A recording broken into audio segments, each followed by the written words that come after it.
জানি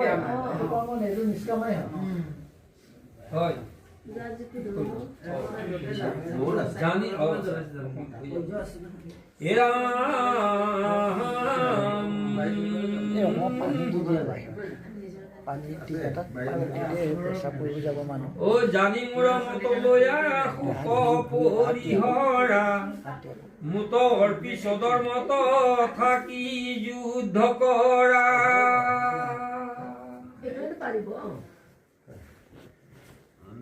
যুদ্ধখন কৰিলে গুচি আহিলে চাওক কুৰুক্ষেত্ৰৰ ৰংখন অথনি যে কোৱা হৈছিল আচলতে কুৰুক্ষেত্ৰৰ ৰংখন আমাৰ দেহৰ ভিতৰতে আমাৰ যুদ্ধখন হৈ আছে আৰু এই যুদ্ধখনত পাণ্ডৱক জিকাবই লাগিব পঞ্চ জ্ঞানেন্দ্ৰিয়ক আমি জিকাবই লাগিব নহয় জানো আমি কৈছে যে চাওক এতিয়া ক'লে মুতৰ পিছদৰ মত থাকি যুদ্ধ কৰা জানি মোৰ মতলয়া শোক পৰিহৰা মই যিখিনি তোমাক ক'লো বুজালো তুমি যিমান শোক কৰিছা সেইখিনি বাদ দিয়া মুতৰ পিছদৰ মত থাকি যুদ্ধ কৰা যুদ্ধখন স্বধৰ্মৰ হ'ল নেকি কোনোবা এজনক মই ধনুকাঁড়টো মাৰি পেলাই বিন্ধি দিম আৰু সি আয়ো মৰিলো মৰিলো বুলি হেৰি হৈ থাকিব সেইটো মোৰ স্বধৰ্ম হ'ল নেকি যুদ্ধখন ভগৱন্তে কৈছে স্বধৰ্মত বুলি কৈছে ধৰ্ম ধৰ্ম গতিকে তোমাৰ ধৰ্ম হ'ল সেইটো তোমাৰ কৰ্ম কৰিবই লাগিব তোমাৰ কৰ্ম আততায়ীক আপোনাৰ কৈছে 5 প্ৰকাৰ আততায়ী আছে বুলি কয় নহয় শাস্ত্ৰত সেইকেইটাক বোলে বধ কৰিলে বোলে দুখ নপৰে চলে বোলে কৌশলে আপোনাৰ গৃহত জুই দিয়া সেইটো আততায়ীত বিষ খুৱাই যিটো মাৰিছে সেইটো আততায়ীত পৰিছে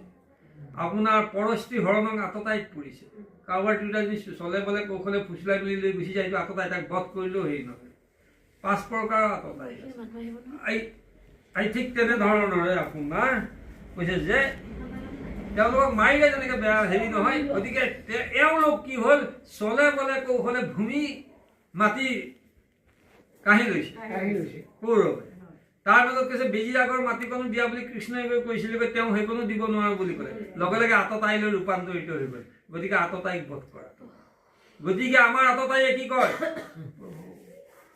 সন্ধিয়ালৈ আজি গুৰুখা কৰিমেই আৰু একদম আৰু ভগৱানৰ নাম লম পুথিৱে কেইটা পঢ়িম ভাবি আছো দিনটো আৰু দেই